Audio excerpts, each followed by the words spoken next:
Welcome, fellow travelers. My name is Neorine, and I'm joining Chibi and Vertic at the Golden Feather. Come on in, grab a seat, and let's share tales of adventure.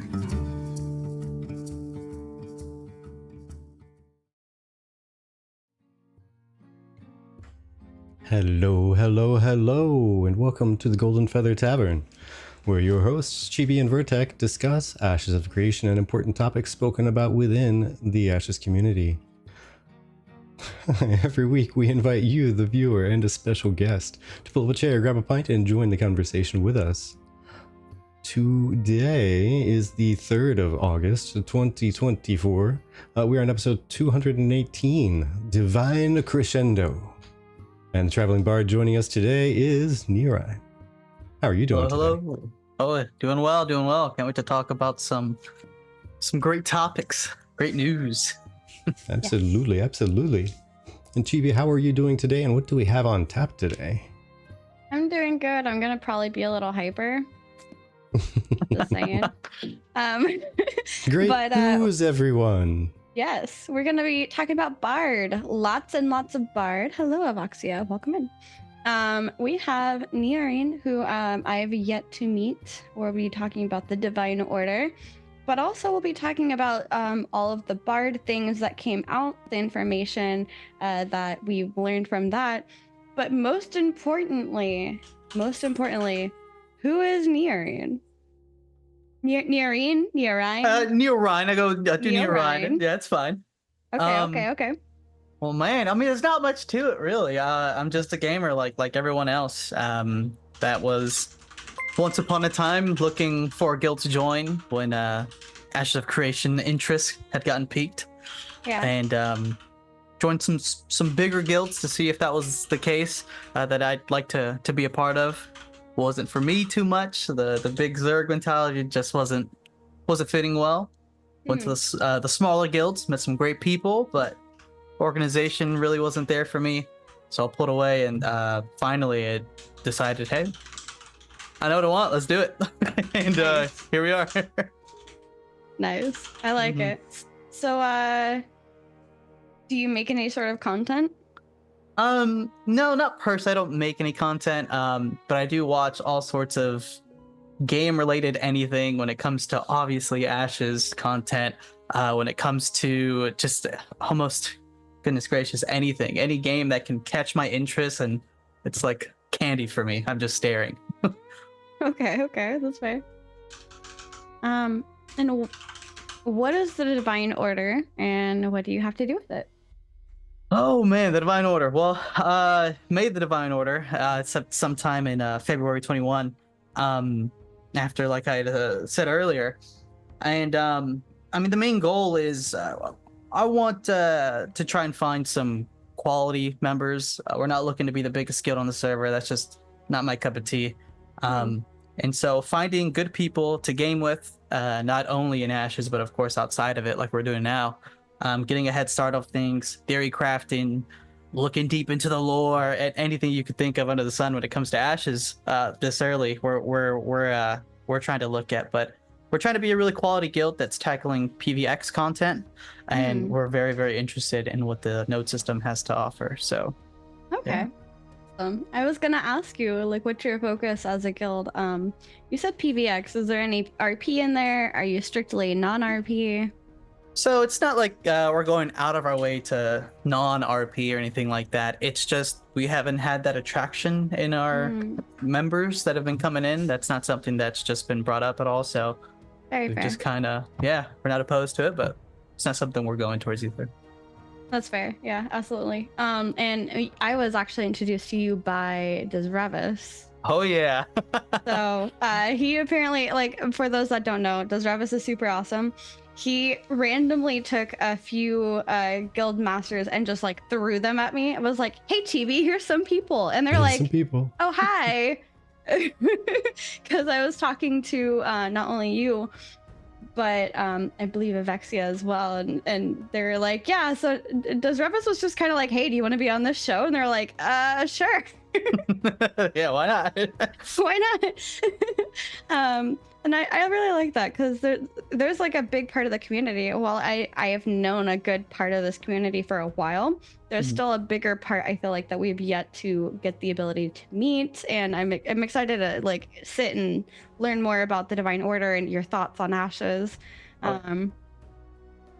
Very excited for that. Mhm. Yeah, Sneckers, crazy people, obviously. But what class do you intend to play when we get into Ashes? Oh man, the typical. I'm gonna try and go tank. Yeah. Yeah, I'm gonna go tank. It's just no matter what game I've been playing. I mean, for instance, I'll use the most recent Dungeon Born. That's been a real kind of big hit in at least my community. And I've tried other classes. I'm really trying to get out of the shell of tank. But at the end of the day, I always end up sword and board or mason, the shield. It's just a part of me at this point that I cannot escape. Yeah, You and that's me fair. both. You and me both. Are you finding in your guild if is there a heavy sway towards any certain archetype or any certain role? So for a while, it's not that way any longer, but for a long while, we had an abundance of tanks and clerics, ironically, going for the Divine Order and having our meet and greets. A lot of people, they're like, oh, Paladin, or cleric, healer. And so it's like, okay, well, we know what we're attracting, which is great. This is the Yeah. things that are sought out the most. But we need more DPS. And so we finally gotten to that point now to where the norm is DPS is obviously the more abundant role we have. You know, Yeah. that's actually a common thing that I'm finding amongst a lot of guilds for Ashes. Is a lot of them are tank and healer heavy. Yeah, it's it was weird at first because again, the expectation is usually people just want to hit things and hit them hard or hit them fast. Either rogue or big bonk build. Yeah.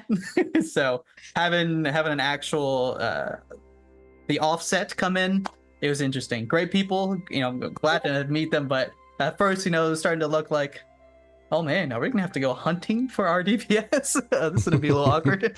That's Right? gonna be awkward.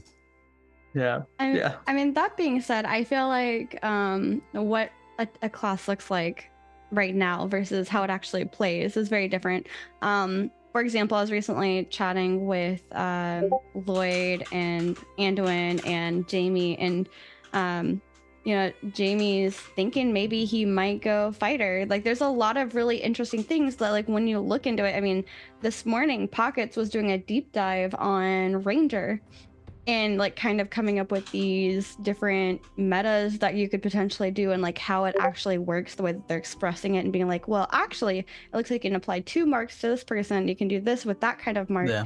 And I think that when people start actually playing these, they're going to realize, especially if you start trying to play other classes besides the one that you're like dead set on, not only are you going to be able to kind of understand how those other classes work, but whatever you choose, whatever class you're choosing, you're going to understand what that class's kit is kind of like, so you would know how to adjust to that really well. And I think that that's a really important thing. Like, Vertec always makes it a point to play a healer at least one of the healers that I'm playing, so he knows what I'm dealing with when I'm saying, hey, I'm out of this, or I just popped that. He kind of has an idea like, oh, she just popped this big heal, okay, she's got at least 30 seconds before she could pop it again.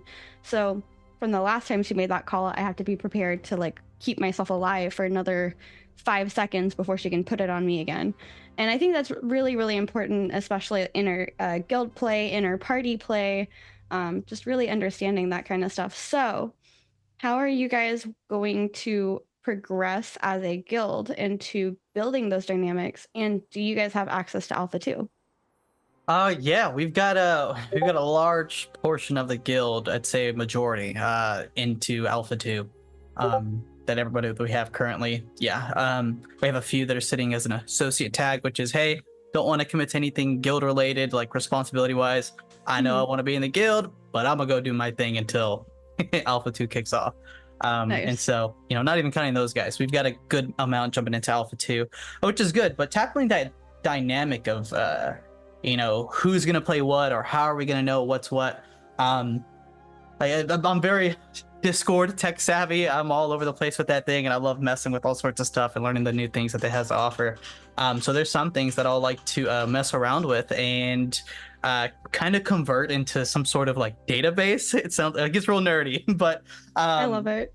I go into that kind of deep dive. That way, everyone in our guild has a way to communicate with each other. For instance, we have it's a class tech room, and so this classroom is instead of it being based strictly off your class, it's more on your role. You're gonna play tank, DPS, support, or healer.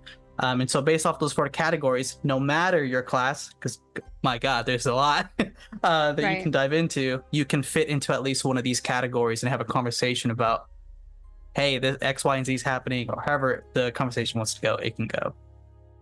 Yeah, absolutely. I like that. Oh, yeah. Vertec, do you want to get a question in before I keep throwing them at him? Oh, man. So I'm assuming, seeing some of the names that I haven't really seen around here before, that some of these are your guildies, and they seem to be a riot. They seem to be a riot. Mm-hmm. The Discord's going to be quite lively. Oh, yeah. That's not just text chats, but in VCs, it's fun. I'll say that, it's fun. Well, we welcome it very much. So you guys are very entertaining, and feel free to give your thoughts too. For those of you that are new, hi, I'm Chibi. This is Vertec. I clipped. But this direction, that direction. Yeah, just somewhere is Vertec. But we like to engage with the chat while we have our guest on. So yeah, thank you. Welcome to the tavern. Try to keep it very tavern-esque in here. Another question I had is, with the existence of Alpha 2, do you have any ideas on how you intend to maybe keep secure your precious guild plans? Oh man, yes, and they're already being deployed, I guess, if you want to call it that's the right word. We have this kind of layer. So back from the beginning here is when I said, we want quality over quantity of members. We keep that even now. Granted, we're so far out from like an actual launch, other than Alpha 2. We've been pretty strict. We want active members in the guild currently, because in our eyes, that's as quality as we can currently get without really going into another MMO together, right? And so trying to get to know them, that's going to be a whole part of it, having a whole active guild. Well, first off, there's an initiation process. When you come in, you have to fill out an application. And then based off of that, that's the first kind of barriers. The application had some effort put into it. Okay, yes or no, approved or not. Secondly, the initiation phase, we have a meet and greet. We talk to them. We get to know them a little bit. And then we base off of a little small time frame. Are they going to be a guild member or not? Do they like it here? And do we like them here? And then after that process, congratulations, you've now made it to the enlisted rank. And we have a whole XP system based off of that on how people can get promoted via the enlisted rank itself. Don't listen to him. Trust me, don't listen to him. That was bad timing. No. These are the initiates. Everyone's went through it. That's the sad part. Even though they're officers, they've all been through it. Getting up to the point to, exactly that, an officer, it takes a lot of time, a lot of dedication, and just to be able to see the privy stuff. We have tags that are temporary when it comes to contracts, or we're going to do node stuff. There's so many systems in place that work well, whether things change or not, when it comes to Ash's plans, because we know how things will love to change. Yeah, exactly. Yeah, so I'm imagining with the name you folks are aiming for a divine node. And I'm curious about biome. Have you folks talked about or discussed if you're trying to aim to live in a certain biome? I mean, even if you don't land that, divine node metro in that area, are you still kind of sticking to a biome, or is it divine node do or die? That one's a tough one because that one's still in, I wouldn't call it debate at all, but it's a matter of where do we think is going to be either, of course everyone's going to do it. So what's the meta here? Are we going to go coastal? And if that's the case, where's our best region to go coastal? We're not a Zerg, so we can't compete with another, like if a Zerg rolls in and we want to go grab the most optimal spot. So there's just a lot of factors we got to kind of play into it. And that's most likely going to come off of where are the divine gateways and where are they located. That way, when we come into a start, where are we going to go? So there's some other stuff that we need to have revealed to us before we finally make that kind of hard stamp decision before launch. Okay. Fair enough. And how on the range of casual to hardcore? So there's been discussions on what exactly casual means, but when it comes to, let's say, time commitment to the guild and in-game activities and whatnot, are you aiming for any kind of limits on that? Like if somebody just on a regular disappears for like 3-4 weeks at a time, are you gonna say, hey, we only have a certain number of spaces, you got to go, man? Sorry. Right. And so that's something that, and this is why it's important to have these meet and greets that I mentioned earlier, is we kind of lay down the foundation of, hey, we're glad that we attracted you via, everything that we've shown to offer. And now that you're here, this is what we have, our rules, our ground rules here. And we make that clear to them is, hey, if you're gone and you let somebody know, hey, something emergency's happening, I'm gonna be gone. Okay, that's a whole different story. Life comes first. I thought to everybody, life come first. The video game can only get us so far and have so much fun. Yeah. But outside of that, it's just like, hey, I'm gonna go kick it and just kind of go binge watch Game of Thrones for the next week or so. And we just see old Joe Schmoes just went offline forever, and we're like, hey man, you got a raid roll. Like, where have you been? We don't hear anything. That's a big issue. So there's exceptions, of course, but I guess we lean more a little bit to the hardcore side. And in order to, I say we're competitive. So in order to maintain that competitive edge, we need to have that competitive player base really within our guild. And so if someone's sitting out, well, someone's gonna have to take their place in that stead. Yeah, makes sense. As somebody, I think Ashes says haven't logged in 25 hours. Kick. Yeah, imagine. You haven't responded to all 8 of my messages that I sent in the last hour. What's going on? Yeah, exactly. Pom, pom, pom. Ooh, zombie medic, is that a challenge? I like it. You beat me in healing, you get a spot. Okay. Oh, that's easy to do. Oh man. Man, that bus. Even Vera has buses, okay? Be ready for him. That was a good comeback. Hold on.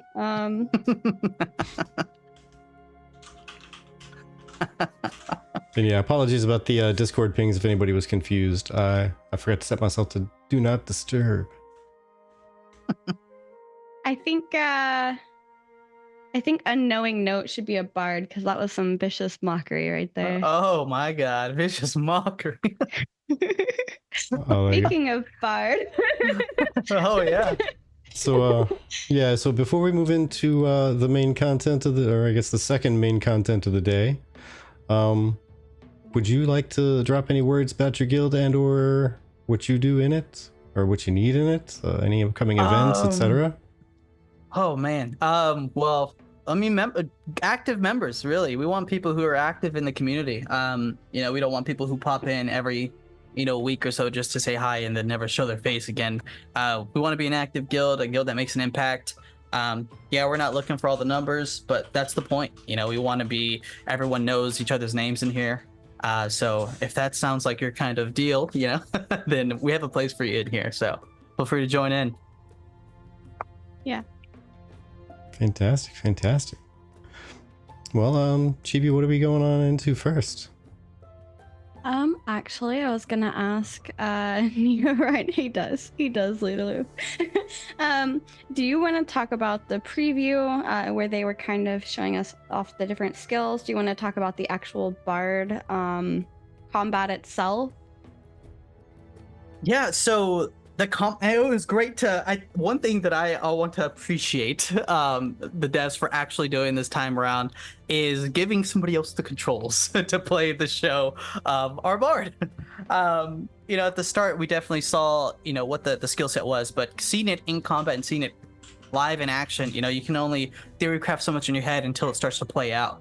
And one thing that I wish I'd seen a lot more.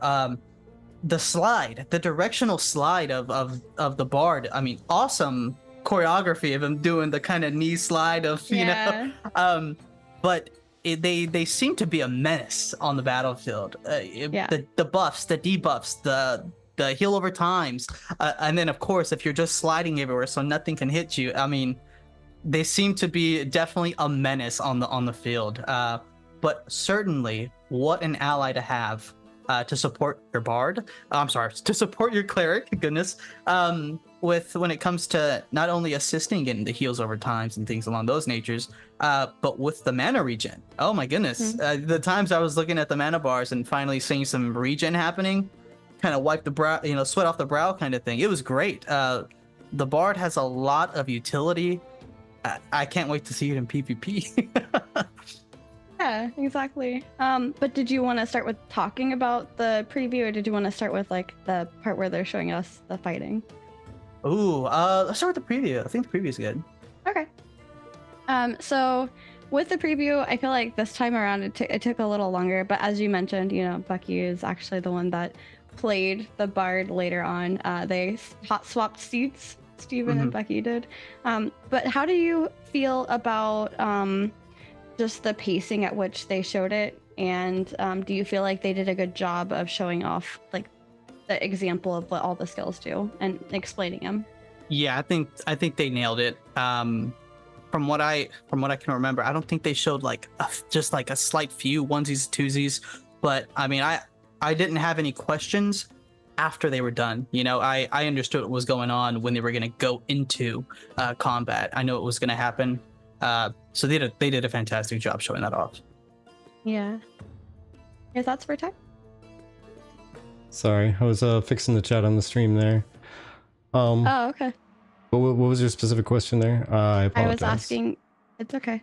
I was asking if you like the way that they explained the skills, and like the time that they took to show it off.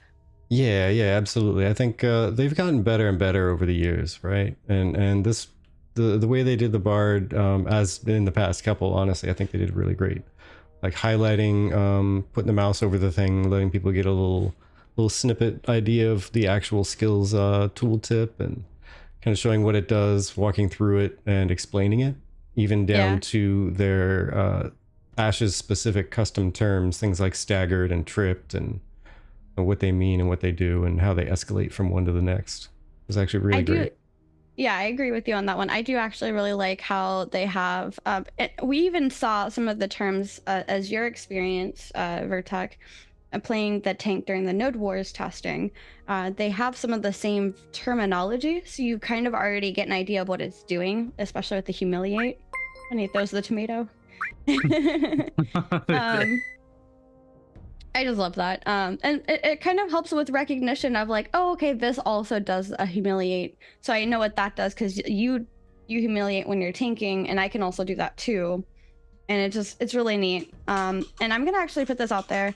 We typically do a fan focus or a community focus at the end, but because I'm gonna use this heavily, I just want to give a shout out real quick to Ash's Moments. And thank them for putting this together. They are a newer forum place or news place where they're putting out these live stream over outlines and things like that. So I'm going to use this for our notes today because they did a really good job, and there's a lot of really nice pictures to go along with it. Also, Wizzy, 33 months. Oh my gosh. Thank you so much, Wizzy. That. Much appreciated. Actually impressive, actually. So, the first thing on this, what is your thought of the outfit that they showcased the bard in? Because for me, it's creepy. I don't like it. I love it. It gives me the vibes of what you'd see in a court jester or something, something similar to that. I don't know if you guys play Dragon Age at all, but in Inquisition, oh my, that gives me the same kind of vibes with some of the armor that they got on. Yeah, I love it. I think it looks awesome. For me, it's the porcelain doll. Like, just take away the head, I'm fine. I'll take the rest of the body. Just take away just the mask. You just do the hide mask feature or hide helmet. Vertec. I kind of love it. I'm not gonna lie. I mean, we've kind of talked about it a little bit off stream, but yeah, I think it's great. It gives performance aspects of just ambiance to it, as well as it almost looks like one of those little like, you know, the little children's theater dolls where they have the little stage built out and the little dolls will dance around from the string puppets up top. It looks almost like one of those dancing around, but with, you know, a smaller head. I think it gives what they're going for, which is you know, they're entertainers, and so you get the entertainer vibe off of the outfit alone. Yeah, I do get that, and I hope that you can also dye these. Kind of going back to that, because that would be cool. You can make the accents more interesting, or, you know, whatever color combo you want. So yeah, the next question I had actually is, what did you think of the bard skill tree? I felt like that was kind of interesting how they changed up the skill tree, and it feels like it's an upward moving progression versus like the cluster that they seem to have had, especially when you look at like rangers. Yeah, I love that it gives the freedom.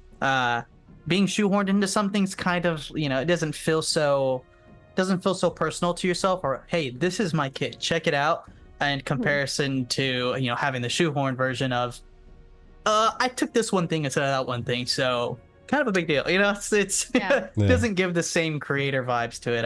So gotcha. I know there's gonna be, I mean, expect YouTube to blow up with, this is the bard guitar build, or whatever it's gonna be, and all sorts of skill trees, like creations, or what you want to call them. Yeah, I actually like this, the way the bard's all set up. And just to clarify, were you curious about the skills themselves and the options there were there, or the skill tree and how it looked? I was focused on the tree. I wasn't even holding the skills myself. Was that question for me? Yeah, that was for you. Okay. I was just talking about like the orientation of it. If the skill themselves are different enough for you that you like wanted to take note of it, that's also fine. I was just meaning if you looked at the ranger, it's more of like a cluster, and it's kind of hard to see just by looking at it where you would start. This seems a little bit more straightforward to me. That's my opinion Gotcha. On this one. Okay, I see.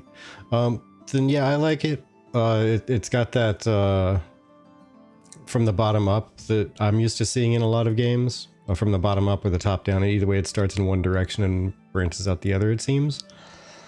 But that being said, if you look at the screenshot from their video there's two different places where they're starting from.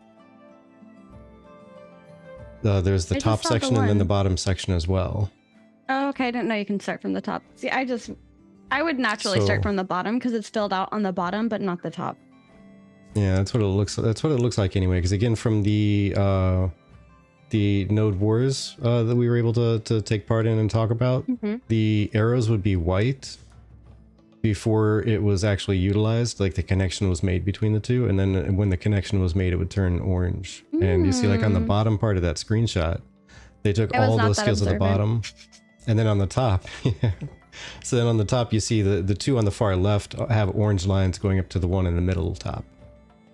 So it looks like they were able to start in two different places and work upwards from the bottom. Yeah. I was not that observant. I did not realize I knew that there was like yellow for something and then white for something. I just assumed there was like a prereq that turned it yellow. But that's cool. Yeah, kind of looking at that there, they have a couple at the top. They have the two books that then go up to the golden book up at the top, but the wiki is loading slowly, so I can't see that tooltip. But yeah, I think that's really neat. I mean, I feel like it also makes it a little bit more obvious the linear progression of like the order for the skills, while also, I guess, seeing it as a separate entity. You can see like there's two areas, two trees to kind of start off at. Yeah, I think that's cool. What did you think about the difference of the instruments that you could choose? Clearly, they mentioned that it's all just for aesthetic reasons for right now, but like later there'd be more and maybe more to them. I'm hoping so, and I cannot wait to see that. Right now, just even though aesthetically, it just kind of goes to show they're laying a lot of the framework for some of the stuff to come into play. Yeah. But man, I can only imagine. I'm super hyped about that. The drum. I just I don't know why. Maybe it's a Lord of the Rings thing, but I can't wait to hear some kind of war drum in the background as I'm fighting. Oh, it'd be so sick. So I'm excited for that. Yeah, I'm definitely excited. Mm-hmm. Yeah, I can't wait to see all the different instruments, and I'm really curious if they translate into a lot of the skills being used, like the flute that was on the one where you hear the wind whistling through the flute as he's swinging it to smack the enemy. Yep.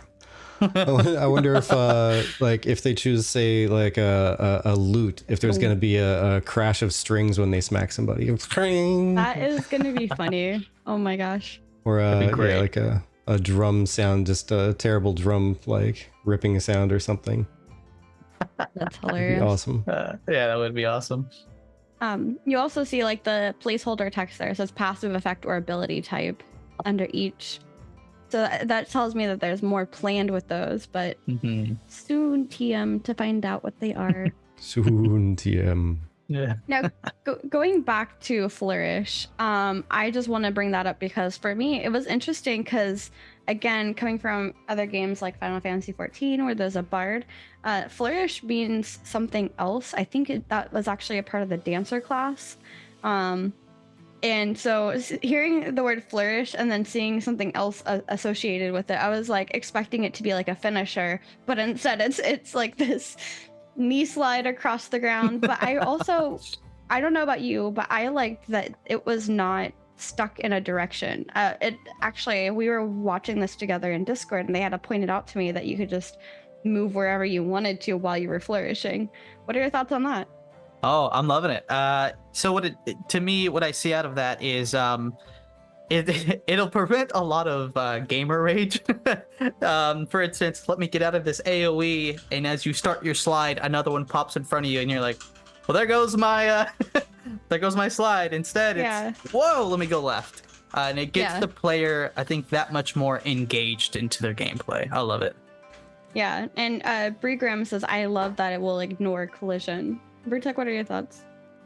Yeah, the same thing, exactly what was just said there. I love the fact that it's going to avoid collision, be able to just power slide through enemies, friendlies, whatever, just kind of like dive through really quick, get on the other side of them if need be, if that's what you're trying to go for, like let's just say you're out on the battlefield and you're running ahead as a bard and trying to help keep some people up front, like all alive or whatever, or filled up with some hit points, and then they get nuked down by a hidden group of mages that just kill everybody, and you can quickly turn around and flourish right through the tank to get to the backside of them. Oh yeah, that's really, really cool. I don't know, I like it. It's one of those, I wonder how often you can do it and how many times in a row you can do it. Because again, I think looking back at, what was it? Back when they were doing the weapon showcase for Attack, and they were showing off, it wasn't the actual fighter showcase, but a lot of people considered it because they were showing the big two-handed sword and then like the little daggers, and he was doing like that poof poof. People are like, oh, if he does that too much, like that's going to be like a problem. But this gives Bard, while being ranged, the ability to kind of be, I think we assumed that was going to be a rogue capability, the poofing option. So that would also give Bard a lot of momentum and movement that Cleric doesn't really have. So now you have this other option for support that seems to heal pretty decently. We'll get into that later. But also has a lot more movement than Cleric seems to have. What are your thoughts on that in comparison? I think it's a good balance, at least from what we can tell so far. The trade away there is, if your cleric's going to be pumping numbers when it comes to heals, the small trade-off is they're not just zipping around the battlefield doing so. And in the comparison to the bard being on the lower end of healing, but still, enough. but being able to kind of be, like I said earlier, the menace, the little nuisance, the fly you want to swat that's just kind of rolling around the battlefield doing his little things that are just picking and prodding. So yeah. Yeah. Yeah, And sorry, go ahead. No, you go. Zombie Medic is getting mad at me for slandering cleric, and I was like, no, I love cleric. Don't get me wrong, I love clerics. That's what I want to main. Yeah, I think it's gonna be great because honestly, the bard, it like Neorine was saying, it's not necessarily that they're powerful with any one given thing, but they're powerful in the fact that they can sprinkle out a lot of things to a lot of people. Yeah. And I'm curious how it's going to work when it comes to raids versus just a party, right? Are they only going to be party-wide buffs? Are they going to be raid-wide buffs, etc.? Yeah. Because I mean, let's be honest. There's going to be some raid leader assistant out there that's just going to be shuffling the bards through different groups as they're raiding, just to get that buff out there if needed. Yeah. But just also to confirm, with Flourish, as Lulu had mentioned, there are 2 charges that they talked about in the video, as well as if you look at the icon on the bottom right, there's a little number 2 right underneath the bottom of the boot.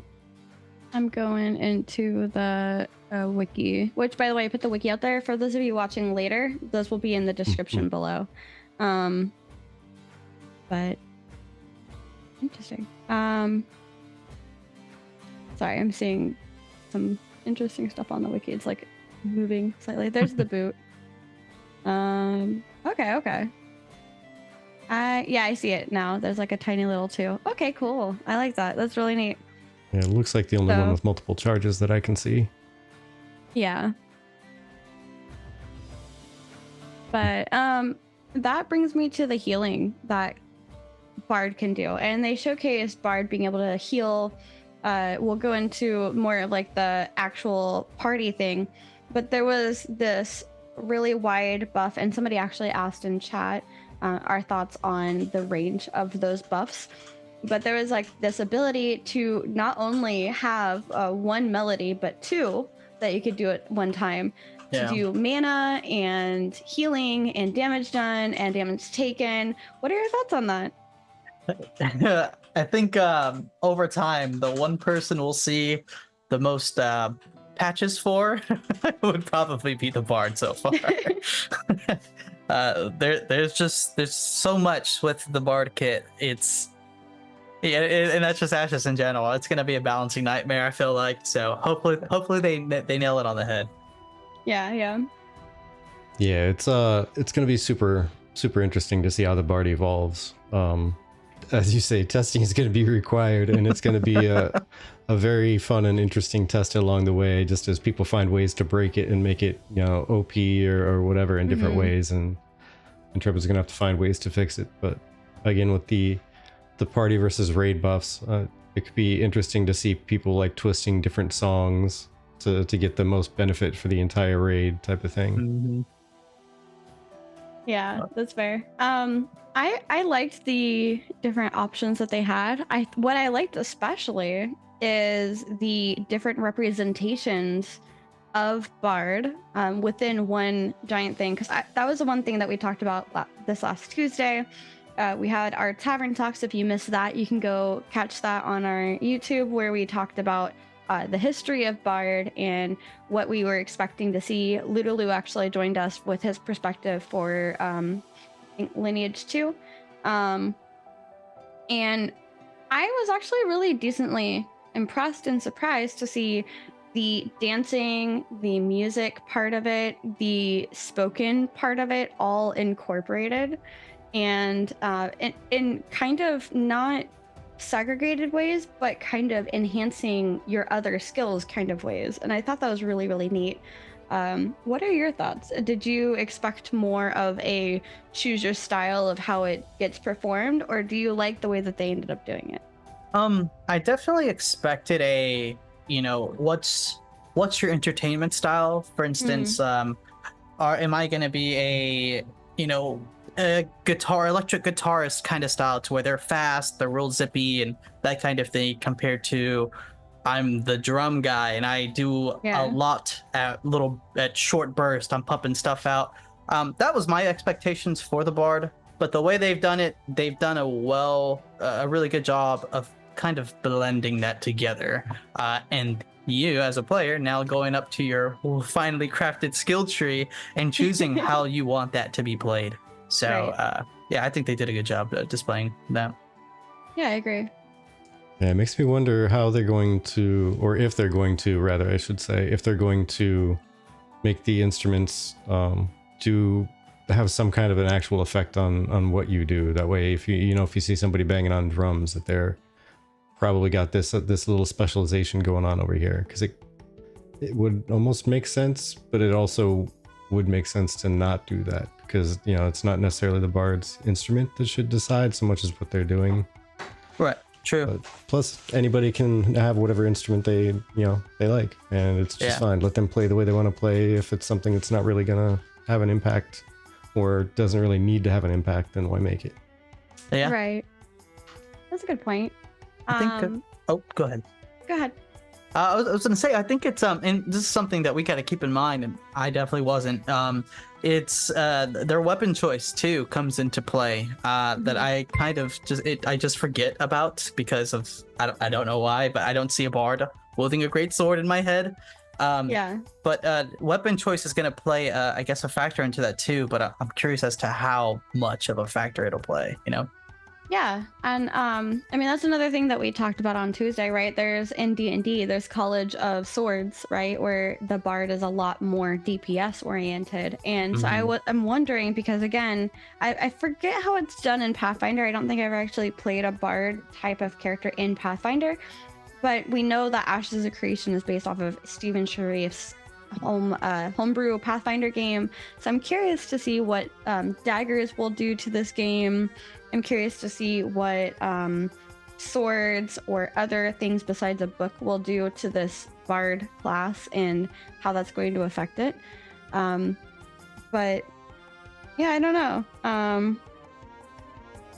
Fair attack. I'm just chuckling at Azrael. More cowbell. Azrael's comment. Yep. So yeah, if they won't let Azrael play the triangle, they better at least allow some cowbell. Love it.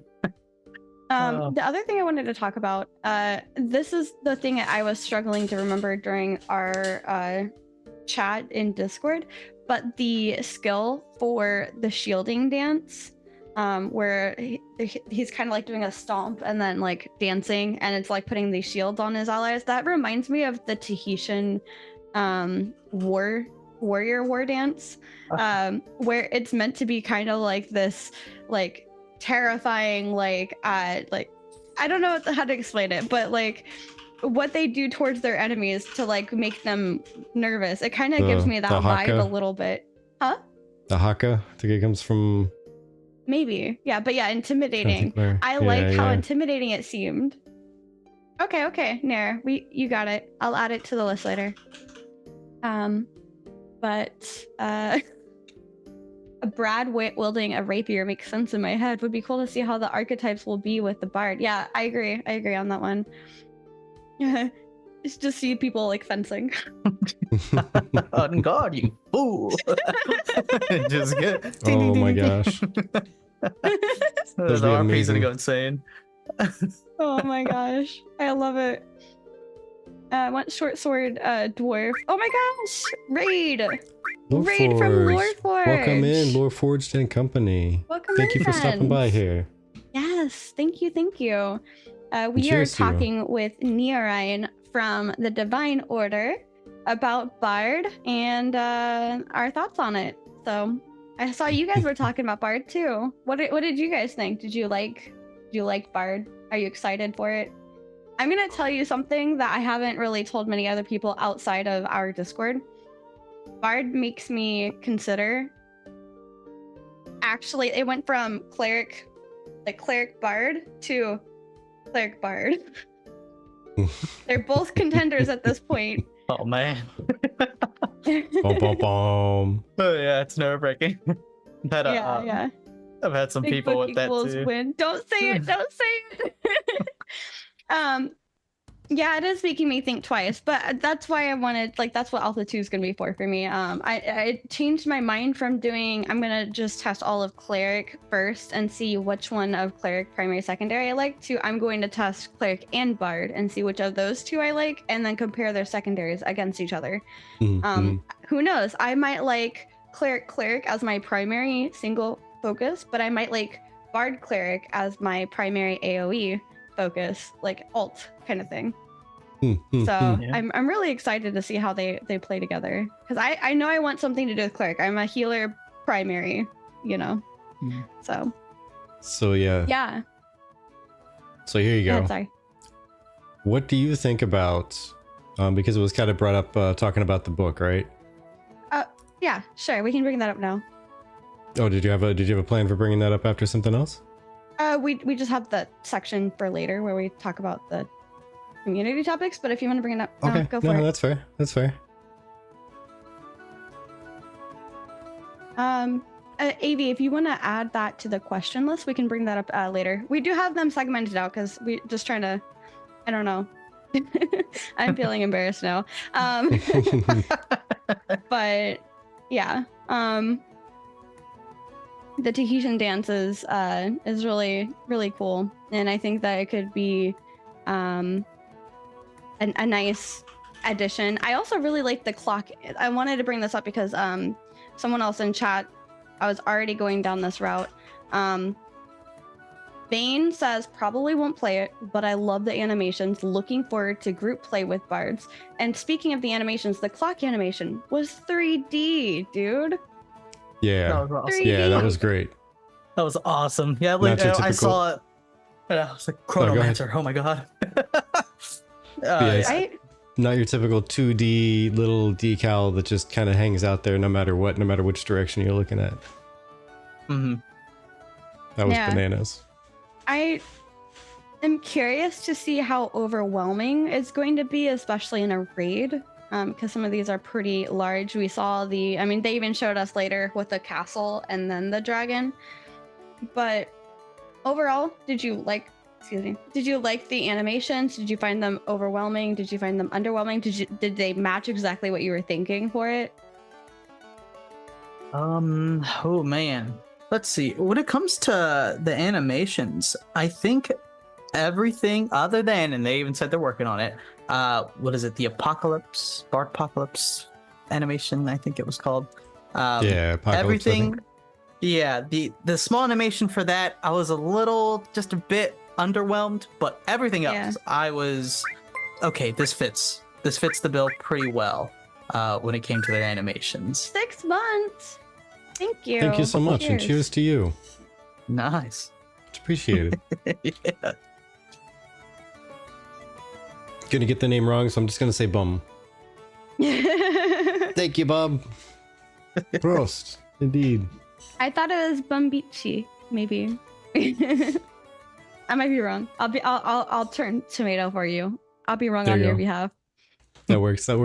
Thank you for your sacrifice. Pretty good. Yay. Maybe it's Bembichi. I don't know. Anyway, so pumped for this game, right? Exactly. Same. I don't know. For me, it was kind of on point, somewhere a little bit over the top, but some of them I wish that I could see a little bit more from. Like, I wish I could see if, like, even a tiny note or something, visually. Because initially when you do the AoE, the notes go around everybody, but even just like a small tiny note so I can still see that they're being affected by that might be nice. Just because, again, if I'm looking at a raid, like, and these photos that are taken from the gameplay, you have a party, which that's easier to handle. But when you're thinking of raids, raid panels and raid HUDs, I'm not sure if you're going to be able to see all of the buffs or debuffs that everybody in your party has at once, and if that's going to take up too much of the screen time. So having a visual cue that somebody is still taking my buff in, like I can still see it active somehow, it'd be nice. But I'm also thinking in terms of like siege level raids, you know, because you have 40 people. That's a lot of raid frames plus buffs, etc. Yeah. Because it looks like it was showing in the party frames at least, but yeah, and the like you're party saying- frames looking at, I can also show you this image. Looking at this image, like you can see the buffs on the party, but yeah. Sorry, I didn't mean to cut you off. I was just agreeing. Oh no, hold on. There you go. I got one. Thank you. I appreciate that. There we go. That's better. Thank you. But yeah, if you look down through that, you can see the buffs being applied there. Yeah, just scroll on down to where you see the little party frames. Yeah.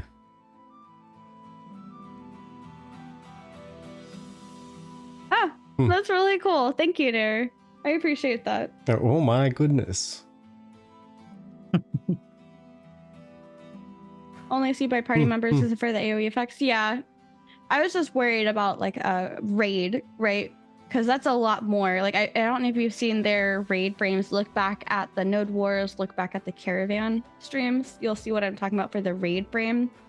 But it's a lot more people in a small amount of space. So I'm just worried about the buffs or debuffs showing up on that somehow. But the other thing, oh gosh, you know what? Let's just, it's already 8. We could go on forever. Let's cut to the book. And then I think AV asked a question. So we'll cut to that and then AV's question as well. So what did you think about the book? I really loved that it was floating beside you and that they focused the animation and the casting animations on the book rather than on the bard.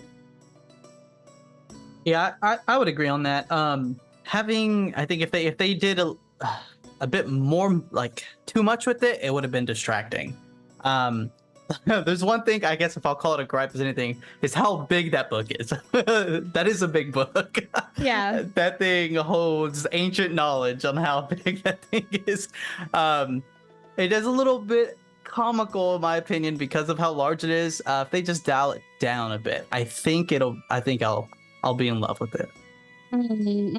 Yeah. I mean, it doesn't always come down to size, but in this case with the book, I think a reduction of about 20 to 25% in size might be a good thing. Just because there's going to be so much happening on the battlefield and trying to figure out who's taking actions and who is actually just a book that you think is a person because it's floating around and doing things. Right. So it's a little bit extra large, I believe. But I mean, this is the first reveal of the bards. They have plenty of time to change that. Hopefully they do just dial it down just a little bit. Just a little bit would be good. Yeah. I like it too. I think it's pretty good, but chat is saying the book was a little Fortnite-y. Might be the size. Rocco says, I'd rather have it in my offhand and with the other hand gesturing while reading or singing from what's in the book. Vivad? I have no idea how to say that. Sorry. Viv says, I honestly didn't like much of the bard is using a book instead of his instrument while casting choice, but the book itself is cool. Honestly, it's more from a German Christmas song. Oh, that's funny. I personally felt like the book was more exciting than the spells and the movement of the character. It felt very out of place and over the top. And somebody's also saying, Vane saying about 15 to 20% smaller. Love that the book is almost as big as a dwarf. I wonder if it's gonna size with the character, with the, right? Yeah, with the player character. Yeah, I'd hope so because that'd be funny seeing a dwarf. That would be pretty big. Imagine a dwarf just grabbing it and like hugging it about the size of them as they walk around. Yeah, they wear it as a backpack kind of thing. Yeah. Maybe have musical notes instead of attacking notes or something. Oh, I like that. Size remind me of Hermione Granger dropping the big book on the table in Harry Potter, or Sam Tarly in the Citadel studying. So I enjoyed the size. I don't know. For me, I thought it was really, really cool. I like that the book floated alongside them and that it had the animation of spells coming out of it. That gave me a lot of curiosity for summoner and or mage and how that would work. Because again, you're supposed to be able to use any of the skills with any of the not any skills, but any weapon with any class. And yes, AV, I did. We just haven't finished discussing this one currently. But I was actually about to bring us into that, which AV was asking, can the bard do single person heals versus just AoE heals? Looking at these, I'm primarily seeing a bunch of AoE. Nearby party members, heal yourself and nearby party members.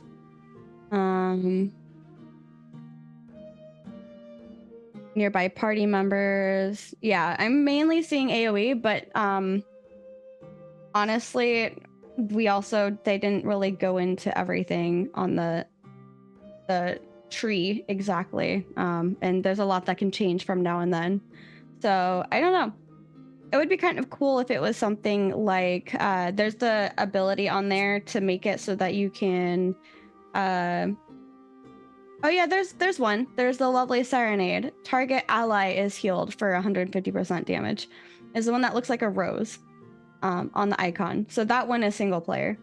But I was gonna say, if they didn't have that, it would be cool to see like augment options to your skills where you can spec into AoE or single player and choose that. I think that would be neat. And I think I had said that on Tuesday as well, that would be a nice feature to have to make it more of an AoE bard or more of a solo healing, or like a mixture of both. Like, I want this to be solo, but I want this to be AoE. Needs to be a skill tree for bashing people with the book and that honestly would be fun to do with Get Off the Stage. If you're not holding the instrument, you should just grab the book and like bash them. That'd be awesome.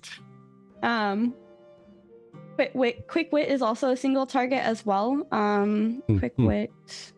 I know Discordance was single target as well. I did not. Where's Quick Wit? There's Bard. Oh, Bard Whip. Okay, that didn't help. But yeah, there's a good amount of things, and I'm curious to get into Alpha 2 and see what the full everything is, because there's some stuff here that are like labeled as work in progress because they saw them, but not sure. Which again, I don't know. I'm really excited. Question: will the spellbook get in the way of action targeting while trying to actively target in PvP? I'm pretty sure that the action target will focus on wherever the reticle is. I think the book, if your reticle is the middle of the screen, your book is like seemingly over here from what I saw. And when you're turning, I imagine it would target through the book instead of targeting the book. Yeah, but at least if nothing else, like I can see the spirit of the question. Like, will the book get in the way? That way you can't really see exactly who you have your target over. And so you just have to kind of wiggle it until you see the right name. But how do you know if you're in a PvP contest with someone, like another group, and you don't know the name of everybody? You just know that looked like a fighter, and that's assuming it is, but that's the one that can slay the bard the easiest. So you want to target the fighter. Okay.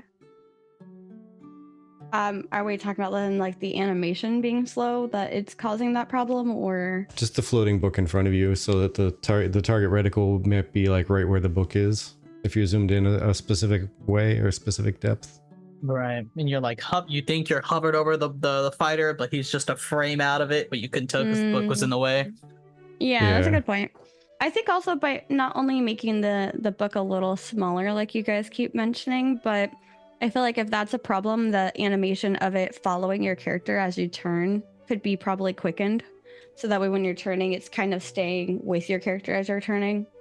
Honestly, would it be neat is kind of combining a couple of the suggestions and questions that I've seen in chat today. And that would be if they did reduce the book size down to like a normal book, or maybe just a little bit bigger for it's a large tome, right?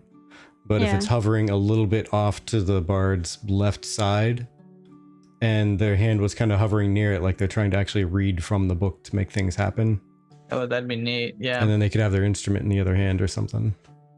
Yeah, I could see something like that. Yeah, that's not bad. Well, this was a great conversation. I really enjoyed talking about Bard with you. So we know that you are intending on being primarily PVX, and you're heavy on the tank and the cleric. Do you think after this you'll see more bards applying? Oh yeah, that's for sure. And it's funny because I try to separate like, oh, are you a healer or are you support? Because of two classes being bard and summoner. Yeah. So those fit right down the alleyway of support. It's just a matter of how will they support. So I know I'm going to be seeing some bards coming in. That's for sure. Has anybody in your guild currently been like, okay, that's it, I'm sorry, I'm swapping to bard? Oh yeah, yep. Yeah. Easily. Yep. And a lot of people who are like, I'm summoner main have been like, well, oh, bard seems pretty interesting. About the bard. Yeah. So we'll see how it turns out, but yeah, the bard has definitely, it's done its purpose. It's flashy. Everyone's starting to like it. Yeah, I think I agree with Barblenarf. Crazy cool stuff to incorporate. Yeah, I like that as much. As a cleric main, I will demand a bard in every group. That's exactly so. Zombie medic. I've already coordinated with Basil in our guild to go whatever opposite from me, because we're both curious about like cleric and bard. So I'm saying, hey, when I go cleric, can you go bard? And when you go cleric, I'll go bard. And that way we can experience it from each other's perspective and see which one we like more. Because maybe actually choosing or trying that in person, like in the game, versus just seeing it on stream will make a big difference on our opinion of like, oh, well, I like cleric, but I like cleric more when this is a thing, or I like bard more, but I like bard more when that's a thing. But yeah, I think that's really, really cool. Aw. Brigham says, I'll group with you, Zombie. I want to work with the guild to come up with a choreographed attacks and naming them as a means to give a quick instructions. Hey, that's not like football plays. Yeah, I mean, you gotta keep in mind from the summoner. Granted, we don't only know what we know, but they have the summoning aspect of summoning golems and whatnot. So I mean, calling that out like, hey, 1042, we gotta go do it, and they know that means it's summoning time. That's perfect. It's just football call outs now. It's summoning time. Yeah, you see the coach. These are the different plays. All right, everybody, it's time for the turducken extraordinaire. Ready, set, go. There you go. Don't get me wrong. Bard is great and I love it, but still going to be main cleric till the bitter end. Absolutely a zombie. I hope that also, as they continue progressing these, I don't know your thoughts for tech, but maybe they look at re-looking at some of the older classes and being like, okay, well, how can we make these then also more interesting? Because the bard's a hit, but we're getting the feedback of these are feeling a little lackluster. So how do we make it less so? Yeah, and that's gonna be the fun thing, right? Is what do they do when one class ends up being so standoutish like that? Like, okay, so the bard team, they made it absolutely too amazing, and now everybody else, we need you to step it up. Come on, let's go. Tank team, what do you got? Yeah, it's gonna be a difficult call. Yeah. I mean, definitely tell the most love they put in. Yeah, exactly. But is it also maybe a little bit of bias, just because a lot of us haven't really seen like a good dedicated group support, also a good supportive bard class in other games? Maybe it's just because it's the first time we're really seeing it in a long time, if ever. Yeah. And that's why it's having such a big splash. Mm-hmm. That's true. I mean, it definitely gives the vibes of like jack of all trades, master of none, like you said earlier. Right. I mean, it's that to me is what the pinnacle of what it is currently is what I'm seeing off of it right now, off of its set. Yeah, absolutely. Can you imagine how the summoner is going to come out if that team bakes it quite as well as the bard team did the bard? Yeah, and that's gonna be fun. DMT says, I feel like with this showcase, Intrepid really figured out how to show off a class, and I agree. And I guess my final thoughts, and we didn't get to talk about it too much, but my final thoughts on the bard showcase is that I really liked how they showed off the bard in a group, in a party manner. And I mean, obviously, Steven did the introductory part where he's showing off all of the skills and the abilities, but then they swap seats and you see Steven. Honestly, Steven, it's really funny how often you pull things, and we were going, "Oh no, Steven, wrong way!" Or like when he got stuck inside the area and then ended up pulling up all of those NPCs. But I really like how also at that same time, when I forgot who it was that went down, their tank went down. I forgot their tank's name. It's a little tiny for me. But when he went down, Steven was like, no, we can do this. Let's just keep trying. We'll keep doing this, and then we'll get him back up. And I'm trying to see. I think it was Brian. Yeah. When Brian went down, he was like, no, let's get Brian back up after we get this group down. And like they were able to, keep up with it pretty well.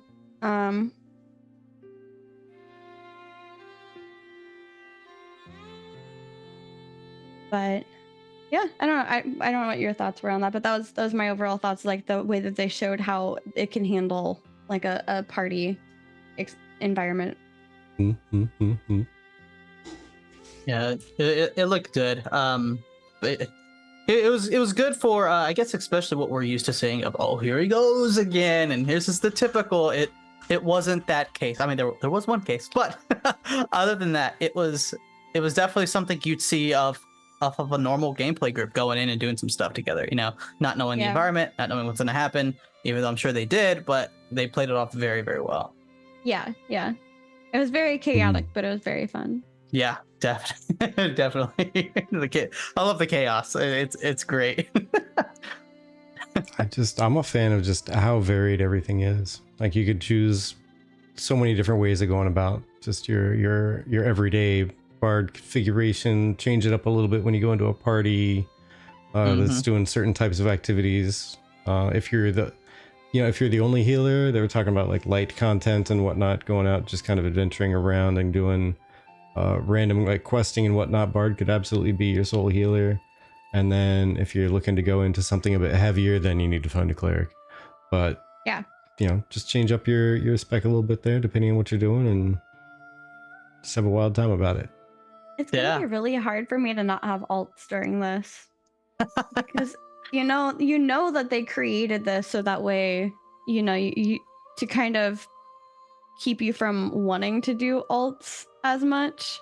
But I'm gonna be honest, it's gonna be hard to not want to do an alt. It's gonna be really hard. I'm gonna want to try both and see how it feels. And I don't know, I might fall in love with I can't choose. I'm sorry, I like both of these. I'm gonna have to have two of them. But yeah, then that becomes so what do you need? And now you become a little bit more versatile. But I think that upkeep in getting to that point is gonna be a bit tough. It's gonna be an obstacle for sure. Yeah, I agree. I have no idea about that one, Cryptea. I haven't even gotten a chance to test out this current formatting in Ashes with the max skilled amount, so we'll see. And Checopado, I'm not sure that alts are going to be that commonplace just because of the leveling time. Yeah. That's why I'm saying I might have to do an alt, but I know what kind of work I'm telling myself by saying I'm gonna have possibly an alt. Yeah. But yeah. But I think that kind of wraps up this part, and then we can probably sit and chat for a moment while we wait for Jamie with Tangents of Creation to come on. Neorine, do you have anything that you want the people to know about you or your guild? Nothing that hasn't been said already. I love talking to all the guild leads as well. I'm sure I've talked to all sorts and manners of guild leads, from guilds that have 5 people to guilds that have several hundred. So I'm I love talking to people. It's just a thing I enjoy to do. So if we haven't chatted and you want to chat, hit me up. Awesome. And just as a reiteration, we are probably going to end the podcast part, but then we'll come right back on and chat afterwards. So yeah, it was really awesome chatting with you. I loved hearing your take on Bard. I honestly, time went by so fast. I realized it was already 8 o'clock, and I was just like, yeah. Uh-oh. Yeah. We didn't even get halfway through. Nara wants to know. Well, you know what? We'll save that for the post show. We'll save that for the post show. Vertec? Yeah. First, gotta figure out how we're gonna do the post show. It didn't work out so great last time. We could just do the going out like we used to do with Twitch. We can just do it that way. Okay. Yeah, no, that's pretty much all I got. Is what we were talking about. Bard looks great. Bard looks exciting and nifty and interesting. And I can't wait to actually give it a test. Can't wait. Yeah. Oh yeah. And I will start this off then. Thank you guys so much for hanging out with us for the live show. Thank you for those of you that are staying and hanging out with us in the post show. And we appreciate your viewership. You can, go find the info on the wiki or on the Ashes Moments site yourself and figure out things yourself for Bard. But instead, you decided to come here and talk to us about Bards. So we appreciate that, and you cannot get that time back, so it's very valuable. But any money spent on mead or making us drink is non-refundable. I apologize. But yeah.